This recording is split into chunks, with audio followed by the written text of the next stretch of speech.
Virginie Belaïch, vous nous avez rejoint parce que vous allez nous parler de quelque chose qui a fait l'effet d'une bombe hier, la panne de Twitter, la plus longue coupure de son histoire, un bug mondial de plusieurs heures. Oui, il était un peu plus de 9h30 hier quand la page d'accueil du réseau social de microblogging laisse apparaître un petit message, un petit robot avec un message: une erreur technique est survenue. Pour les 304 millions d'utilisateurs dans le monde, impossible donc de tweeter pendant plus de 2 heures, plus de hashtags, plus de retweets. Au bout d'1 heure et demie, le service... C'est le vide intersidéral. C'est le vide intersidéral.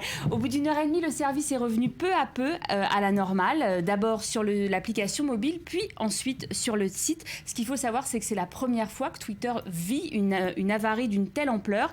Ils n'ont pas pu donc informer leurs utilisateurs sur Twitter. Ils sont passés par la plateforme Tumblr, et plus de 2 heures donc après cette coupure, il y avait encore quelques pays où ça avait un petit peu du mal à reprendre. Pour l'instant, il est très difficile de chiffrer et de savoir combien a coûté cette panne. Ce qu'il faut savoir, c'est que Facebook, en 2008, a connu une panne de 10 minutes qui lui a coûté 292 000 $, à peu près 260 000 €.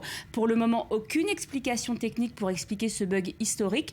Ce qu'il faut savoir, c'est qu'en 1 heure, il y a 21 millions de tweets qui sont envoyés donc par heure, 320 000 comptes créés chaque minute. Donc c'est quand même un très très gros manque à gagner pour le petit oiseau bleu. Oui, ça fait cher la minute. On peut se demander quand est-ce que la descente aux enfers de Twitter, qui n'a pas réussi à monétiser son business model et dont l'action n'arrête pas de chuter, le code près de 16 $ je crois, va s'arrêter. Alors justement, c'est pas qu'un bug technique, c'est un bug économique aussi pour Twitter. Tout va mal chez Twitter. Il y a eu un changement de PDG il y a quelques mois. Malheureusement, encore une fois, Twitter, c'est un bel outil. Ils n'ont pas réussi à monétiser de la manière dont Facebook l'a fait, par exemple. C'est la descente aux enfers.